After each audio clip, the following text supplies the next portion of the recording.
Dear viewers, আসসালামু আলাইকুম। আশা করি সবাই ভালো আছেন।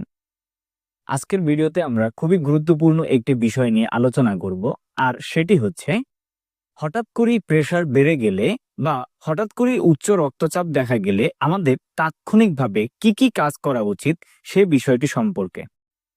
বন্ধুরা, বর্তমানে উচ্চ রক্তচাপ বা হাই প্রেসার খুবই সাধারণ একটি রোগ এবং প্রায় প্রতিটি ঘরেই এই হাই প্রেসার বা উচ্চ রক্তচাপের রোগী পাওয়া যায়। তাই আমাদের এই উচ্চ রক্তচাপ সম্পর্কে অনেক বেশি সচেতন হওয়া উচিত।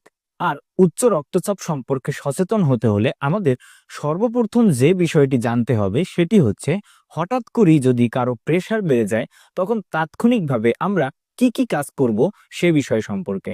বন্ধুরা, আজকের ভিডিওতে আমরা মূলত এই বিষয়টি সম্পর্কে আলোচনা করব। চলুন বন্ধুরা, তাহলে জেনে নিই হঠাৎ করেই যদি কারো প্রেসার অস্বাভাবিক হারে বেড়ে যায় তখন আমরা তাৎক্ষণিক কি কি কাজ করতে পারি। আর এর প্রথমেই আমরা যে কাজটি করব সেটি হচ্ছে রোগীকে আমরা যে কোনো অবস্থা থেকেই হঠাৎ শুয়ে দিব। অর্থাৎ তাকে, সে যদি দাঁড়িয়ে থাকে অথবা সে যদি বসে থাকে, সেই অবস্থা থেকে তাকে আমরা শুয়ে দিব এবং শুয়ে দেওয়ার পর তাকে একটি ঠান্ডা রুমে রাখবো। অর্থাৎ সেক্ষেত্রে যদি আমরা ঠান্ডা ঘর না পাওয়া যায় তখন অবশ্যই রুগীর ফ্যানের নিচে রাখতে হবে, অর্থাৎ রুগীর যাতে ঠান্ডা অনুভব হয় সেই ব্যবস্থা করতে হবে। এছাড়াও রুগীকে পানি খাওয়ানো যেতে পারে, তবে প্রথমেই ঠান্ডা পানি খাওয়ানো থেকে বিরত থাকতে হবে। প্রথমে নর্মাল পানি খাওয়ানোর পর তারপরে যদি প্রয়োজন হয় তখন ঠান্ডা পানি খাওয়ানো যেতে পারে। এক্ষেত্রেও প্রেসার কিছুটা কমে আসতে পারে। এরপরে রোগী যদি কোনো নির্দিষ্ট বিষয় সম্পর্কে চিন্তিত থাকে তাহলে তাকে সেই চিন্তার বিষয়টি থেকে সরিয়ে আনতে হবে, অর্থাৎ তাকে সেই বিষয়ে অনেক বেশি আশ্বস্ত করতে হবে, তাহলেও প্রেসার অনেকটাই কমে যাবে। তবে এগুলোর কোনোটিতেই যদি কাজ না হয় তখন আমরা এর বাইরে কিছু কাজ করতে পারি।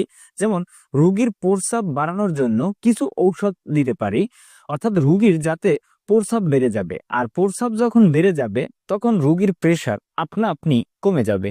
এক্ষেত্রে আমরা ফ্রুসেমাইড গ্রুপের ফুসিড প্লাস নামক একটি ট্যাবলেট দিতে পারি। এটি খেলে রোগীর প্রস্রাবের পরিমাণ বেড়ে যাবে, আর যখন প্রস্রাবের পরিমাণ বেড়ে যাবে তখন রোগীর প্রেসার আপনা আপনি কোনো কিছু অংশে কমে যাবে। এরপরে আমরা আরেকটি যে কাজ করে থাকি, অনেক গ্রাম অঞ্চলে এটি প্রচলিত রয়েছে বা অনেক ক্ষেত্রে শহর অঞ্চলেও এটি পাওয়া যায়, যে আমাদের আঙুল ছিদ্র করতে বলা হয়। তবে অনেক ক্ষেত্রেই বিশেষজ্ঞ ডাক্তাররা এই কাজটি করতে নিষেধ করে থাকেন, তারপরও অনেকেই এই কাজটি করে থাকেন। এতে অবশ্য কিছুটা হলেও প্রেসার কমে যায়। তবে আপনার কাছে যদি হাতের অন্য অপশনগুলো থাকে সেগুলো আপনি আগে ব্যবহার করবেন, এরপরে আপনি এই অপশনটি ব্যবহার করবেন। বন্ধুরা, আমাদের শরীরে যদি প্রেসার বৃদ্ধি পায় তখন আমাদের শারীরিক কিছু সিমটমস বা লক্ষণ দেখা যায়, যা থেকে আমাদের শরীর খারাপ অনুভব হয়।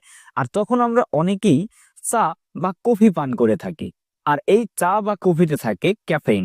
আর এই ক্যাফেইন প্রেসারকে কমানোর বদলে উল্টো প্রেসার আরো বাড়িয়ে দেয়।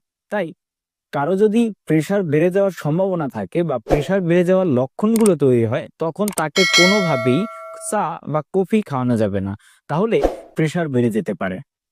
অনেক ক্ষেত্রেই দেখা যায় যে এই প্রেসার পেটের রোগ থেকে তৈরি হতে পারে, অর্থাৎ রোগীর গরুর মাংস বা তেল জাতীয় খাবার খাওয়ার ফলেই প্রেসার বেড়ে যেতে পারে। যদি এরকম কোনো ইতিহাস থেকে তার প্রেসার বেড়ে যায় তখন রোগীকে যে কোনো ভাবেই হোক না কেন বমি করানোর চেষ্টা করতে হবে। রোগী যদি বমি করতে পারে তাহলে তার প্রেসার কোনো অংশে বা কিছু অংশ হলেও কমে যেতে পারে। বন্ধুরা, আমরা যে পদ্ধতিগুলো বা যে কথাগুলো বললাম এর কোনোটি যদি কাজ না করে তখন রোগীকে যত দ্রুত সম্ভব হাসপাতালে নিয়ে যেতে হবে এবং একজন রেজিস্টার্ড ডাক্তারের পরামর্শে ব্যবস্থা গ্রহণ করতে হবে। এই উচ্চ রক্তচাপকে আমরা যদি তাৎক্ষণিকভাবে কমাতে না পারি তাহলে এটির কারণে তার হার্ট অ্যাটাক বা তার ব্রেন স্ট্রোক হওয়ার সম্ভাবনাও তৈরি হতে পারে, যা থেকে হতে পারে মারাত্মক ক্ষতির কারণ। তাই আমাদের এই বিষয়টি সম্পর্কে সবারই কম বেশি ধারণা রাখা উচিত। ধন্যবাদ।